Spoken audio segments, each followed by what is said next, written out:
Hello everyone, welcome to another video on An English from Porto, and today we'll be predicting every match day one game of the FIFA Club World Cup. So I'm going to give you my predictions. Unfortunately, FIFA hasn't seemed to release a prediction section on their gaming section of the website, so we're just going to work with OneFootballNet. These are my thoughts. The opening game of the tournament, Al Ahly vs Inter Miami. This game can go either way. I do think this is the best chance Inter Miami have at getting 3 points, but even if Al Ahly were to lose, they could still definitely make up for it later on. They've got a very good goalkeeper in El Shaarawy. They have a player who's been doing well for both club and for Palestine's national team. They've got some up-and-coming young players. Inter Miami, well, they've got the old guard that are really helping them with Messi, Suarez, Jordi Alba's there. I think Busquets is there, but there's not a lot else to shout about. But I think they'll come away with a 2-1 victory. And then Palmeiras vs Porto. I'm split on this one. We will have an in-depth preview and discussion of this match on Friday. So I won't speak too much, but both Palmeiras and Porto have some difference makers. My early thoughts as of now, I'm going to say a 1-1 draw, but that could easily change. And more analysis on this game will come on Friday's stream. PSG versus Atletico Madrid. Clearly the two best sides in the group. Atletico Madrid are arguably better against the stronger sides, and they do have some good attackers. Sorloth, Griezmann, Alvarez, and of course Simeone likes to make sure Atletico Madrid have a solidity. And PSG, of course, excellent fullbacks, midfields, out of that front three. You can see why they won the Champions League, and I think they will win here. PSG 2, Atletico Madrid 1. Botafogo versus Seattle, the two weaker sides in the group. If this was on neutral territory, I'd be giving this to Botafogo. But this season, they've been underwhelming, especially compared to when they won the Copa America in the previous seasons. Copa Libertadores, sorry. They've been mid-table, like lower mid-table, in fact. So I'm actually going to give a shock prediction and say Seattle Sounders win on home territory. And yes, they will be playing in their home stadium for all their matches. Bayern Munich versus Auckland City. Bayern Munich, they do have Davies missing, and they've got other defenders, Upamecano, Arno, Ito, and Kim in doubt. Eric Dyer's leaving. But that being said, Bayern Munich have great options in attack and midfield. Harry Kane, and some of their other attackers include Musiala and Elise. Even their underwhelming attackers like Gnabry should still do enough in this game. And then that midfield of Lima, Kimmich, among others. Auckland City, best side of Oceania, but they're not going to be able to punch above their weight in this one.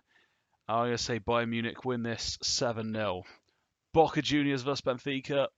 If Boca Juniors are going to go through to the knockouts, they'll probably have to win this game. Because even a draw would most likely mean that they could miss out on goal difference.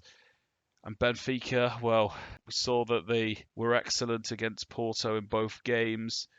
They had a respectable journey in the Champions League, and they took it to penultimate week against Sporting CP in the title race. This is an important game. I was tempted to go for a draw, but Benfica should have enough to win. Chelsea versus LAFC.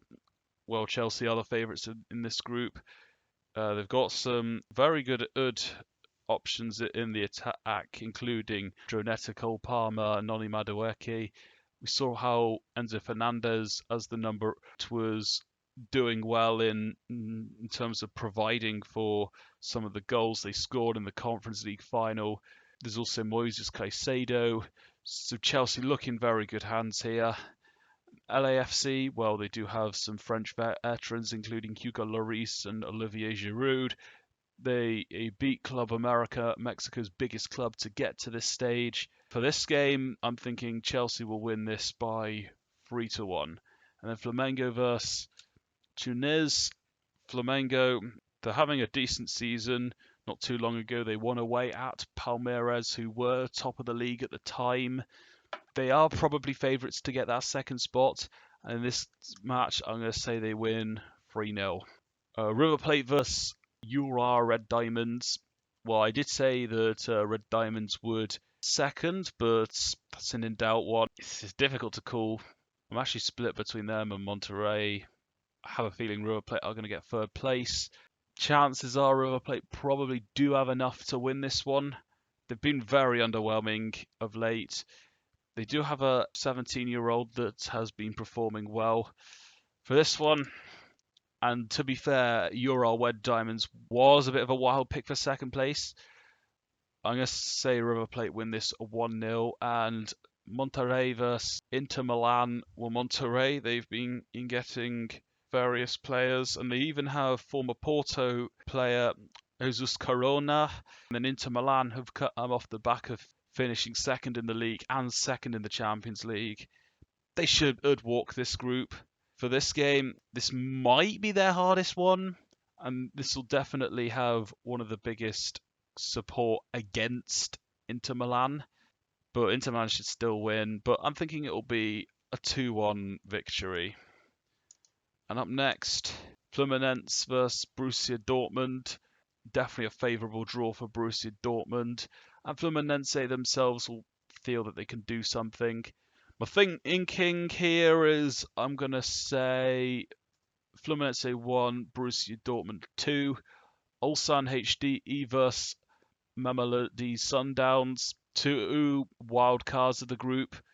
You would imagine they've got to win this first game in order to challenge for that place in the run at 16. I think it will be closer than many people are anticipating. I've seen people write off Ulsan HD, and to be fair, I put them fourth, but I don't think they'll be completely out of it. And if anything, they might be closer to the Sundowns than Fluminense will be. And their thinking is it will be a 2-1 victory to Mamelodi Sundowns. I think they've got the strongest squad overall. And now over to Group G. We've got Manchester City versus Wydad Casablanca. Manchester City coming off the back of a disappointing season. So this is a chance for them to end with some silverware. And what better to do it to start in quite a favourable group. Though Wydad Casablanca are arguably not the easiest in this group. My thinking is that Man City will win this 3-0. I think we're going to see Wydad Casablanca be compact, and then once Manchester City score in around the 36th minute, then we'll see the game start to open a bit more. I'm thinking 3-0. I was close to doing 4-0, but I'll do 3-0 for now. And then Al Ain FC from United Arab Emirates versus Juventus. Juventus have also had a poor season, so maybe Al Ain will come off with an upset. My thinking is Juventus will win this by 2-0. And then Group H, Real Madrid versus Al Hilal, the biggest club in the world versus one of the most trending clubs outside of Europe. Real Madrid also have a poor season by their standards. This will give Al Hilal some confidence. Players like Mitrovic, Milinkovic-Savic, Ruben Neves, João Cancelo. They've got a team in there. Yassine Bono in goal too. My thinking is that they don't have enough compared to Real Madrid, who players like Bellingham, Tchouaméni, Mbappe, Vinicius Junior, Valverde. There's a fair quality gap. So I'm going to say Real Madrid win this. Under their new coach, Xabi Alonso, I'm going to say it'll be a 3-1 victory. And Pachuca versus RB Salzburg. I'm kind of split on this one. I'm going to say this ends 1-1. But this is certainly a must-win for both, especially given that Real Madrid Al Hilal are more favourites to go through. But these were my predictions for matchday 1 overall. Let me know your thoughts and your predictions in the comments below. Our next bit of content will surely be that preview against Palmeiras on Friday, but I will provide some updates if something new comes about for Porto. So yeah, leave your thoughts. I hope you enjoyed the video. All support and interaction is very much appreciated. And until next time, Forza Porto.